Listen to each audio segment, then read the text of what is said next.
Hey guys, welcome back to the channel. So this weekend we had the Rogue Invitational. For off the mark, straight off the cuff, I think it was a great competition. It was really enjoyable. I enjoyed all the events. Normally I don't enjoy those. Do you know those events where there's lots of carrying and pulling and dragging? But in particular for the power drive, it was called. I was really on the edge of my seat watching the Thor and Hooper go head to head. So it was a fun event to watch. So yeah, I really enjoyed all of it. Couple of things. The commentator needs to get the bin. I mean, the commentator of that competition, not Lawrence Slade, the other guy, I don't even know his name. Between mixing up names, he mixed up a ton of things about strongmen, and these are small things to get right. I mean, if you're going to be known, you're going to be commentating for the weekend, the least you can do is get the names right and get the information you think you know about them right. Like, I think he misgendered Mitchell Hooper's child as well. I mean, Jesus, these are so stupid mistakes. And it's not the first competition he's made a mess of this, so I just really think Rogue need to get rid of that cunt. Secondly, it was great to see Vitatis Lallis eat his words. He called Tom Stoneman a one-trick pony. It's no harm for Lallis Buckethead to eat his words. You were wrong. He's not a one-trick pony. Proving it well this weekend, where he placed second place after coming out of an injury. And I think that's really all of it straight off the cuff that I can really think about or give out about. So the list competitors were Hooper, Thor, Tom Stoneman, Luke Stoneman, Thomas Evans, Evan Singleton, Pavlo, Tristan Holt, Bobby Thompson, and Matthew Ragg. So the first event was the deadlift. It was raw, which I disagree with. I think there should be loud suits if they want them. It's not as if we're like lifting light weights. We're lifting extreme weight here. So I think, like, even Bill Kazmaier said that the idea of a suit is more to protect the individual as opposed to pull a lot of weight. And not many of the guys get much out of the suits anyway. So the winners were Thor came first with an easy 1,010 pull. I would love to see that man put on a fucking suit and just pull something heavy so we can get rid of this 505. Do it, Thor. Just do it. We all want to see you do it. Hooper with a strategic second place, and Matthew Ragg. It's funny because in three lifts, Matthew Ragg's first lift, I was like, no, Matthew hasn't shown up. And Matthew Ragg's last lift, it literally looked like a warm-up. He pulled it so easy. There was easily 20, 30 more kilos in his last lift. Then Thor, the whole setup of the deadlift was it's a bit of, look how much money we have, because it wasn't 9 or 12 bars thrown around the arena, which is absolutely pointless. 1 bar would do. They had to load the last bar either way. So if it was a thing they wanted to avoid loading bars, they didn't avoid it because they had to do it anyway. Thor then was going for a pointless record, in my opinion. Thank God he didn't go for it, because it would be so. Unless Thor had ambitions of pulling over 500 kilos, which is the competition world deadlift record is 500 kilos. Unless he was going for 501 or anything over that, it would have been an absolute waste of energy. I don't even understand what he was going for. Was it the raw world record? I mean, what's the raw world record? I don't even know. And if I don't know, it's not a well-known fact, and it would have been such a waste of energy. Thankfully, he didn't go for it, and he used his head and moved on to the next event. The next event, of course, being the farmer's log. I was thinking Hooper would win this by 10 seconds. He's just so fast on farmers, as we saw in the last competition, where which was it again? The World Strongman Tour, World Tour Final is what it's called, actually. And Hooper smashed the farmers there. So it was 150 farmers onto 172 log. I thought a lot of people would do more of this, and seemingly, I'm not sure how many guys finished. I think only 2 or 3 guys finished. Thomas Evans smashed it. So good to see Thomas do that. He was probably the underdog for this whole competition, because you never really expect much from Thomas Evans other than just kind of a mid-pack sort of placing all the way through. And to the best of my knowledge, like, he did really well down through the events. But anyway, he won this event. Hooper, I hope, like Hooper on his first, he rushed it too much. Those logs look really uncomfortable. I have to say that. They look so uncomfortable. Everyone struggled with them. All the women struggled with them. And Hooper on his first clean nearly broke his back. I'm not sure if he came out of that without getting injured, I will be surprised. He just looked bent backwards with 172 kilos on one leg at one position, or at one point, should I say. The other thing about that event was they made the men and women go side by side, which in my opinion is so fucking stupid. God, why do I need to see a man competing alongside a woman? It's as if they're trying to push people and make people watch the women. The people that want to watch the women are going to watch them anyway. Do you know what I mean? Like, putting them side by side alongside the men was so stupid. Especially for the last event, because I wanted to watch the last two guys go head to head.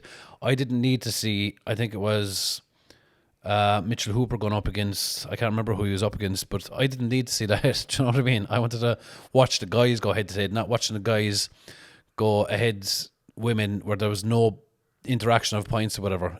Anyway, Thor really bombed in that event, and I think that's the part that kind of let him down the most. That's the event that let him down the most, is he just stood so badly in that event. His farmers were slow, and his log press wasn't there either. I'm not sure what Thor has been doing for his overhead. Like, I don't follow his training as strongly as others would, but whatever he's doing, he needs to change it because it's not working. His overhead hasn't come on any bit since his last competition. If anything, it looks slightly worse. I'm not sure. I think he should, I think he's working with an Australian strength coach. An Australian strength coach is one of the best coaches in the world. But never let it be said to get a second opinion from someone else. He's been with Australian strength coach for years, and he's done amazing things with him. But there's always time to leave a coach and move on to someone else, where someone else will try something different that a previous coach wouldn't even thought of. A great example of that is Tom, and we'll see a good example of that next year. I think Thor needs to reach out to someone else for the overhead press, just to try new things. You never know, maybe a split jerk might suit him. I think what he's trying to do is power out of them movements, and it's just not working for him. His timing with the push press is off as well, between his legs and his press. And it's just hard to see, because you know he's capable of so much more. So my thing would be move on from Australian strength coach and see if we can get someone else to step in and help with that.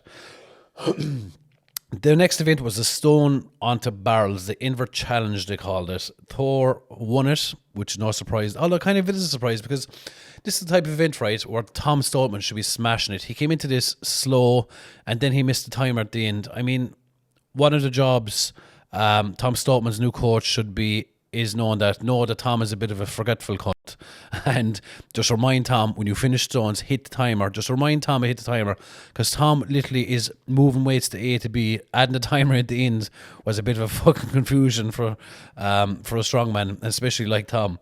So that was the coach's fault, I feel, that he should have been there telling Tom, don't forget that fucking timer. Because it cost him a few seconds, and this is an event win for Tom. This is Tom's to lose. As we all know, Tom is the greatest stone lifter on the planet even. So to see Tom come third in this was a big mistake in him. This could have really brought him closer to putting fire on Hooper, because when Hooper comes under pressure, I saw the weekend, he starts making mistakes. He made a mistake in the farmer's log. Where else did he make a mistake? He made a mistake somewhere else in the competition. I'm not sure where, but when he comes under fire, when lads start coming up behind him, he starts making mistakes, and it just proves at the end of the day that Hooper, in fact, is not an alien. He's only human. And this weekend we really saw it, because now, even saying that, he won the event by 10 points, or he won the competition by 10 points. So technically, he won it without having to do the last event, kind of. So he was 10 points in the clear. But the boys did surely give it to him. Anyway, the top three for the Inver challenge was Thor, Hooper coming second, no surprise there. The man is working hard on his stones, and Tom third. Next event was the power drive. This for me is a yawn event for me. I can't be dealing with these fucking long events, plus the fact that it was very CrossFit-y, but I'm not going to lie, I did enjoy watching it. I can't lie to myself. So it's basically rolling around bale of silage is what I would call it. It was a sandbag. That sandbag looks so difficult for the lads. It's 175 kilos off of the ground. They had to face down the ground just to make that a little bit harder. I think that was a bit of a pointless thing. And then on to arm over arm. The arm over arm looked fucking heavy. So Tom Stubman won this, no surprise there. Tom, for the size of him, is so fucking fit.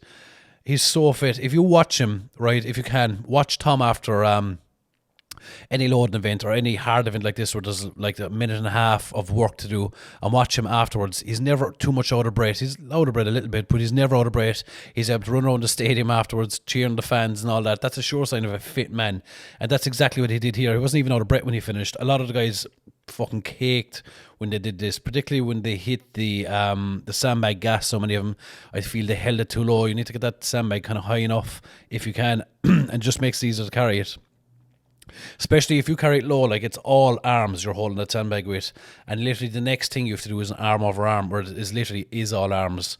So yeah, Tom did well there. Thor came in second place, no surprise there, the big long arms, and Hooper, incapable of being off of a podium for an event, came third. So then we had the Yoke escalator. We had Hooper winning it, of course. Hooper just is a different animal when it comes to Super Yoke. Evan Singleton coming second, and then Thomas Evans with another great event coming third place.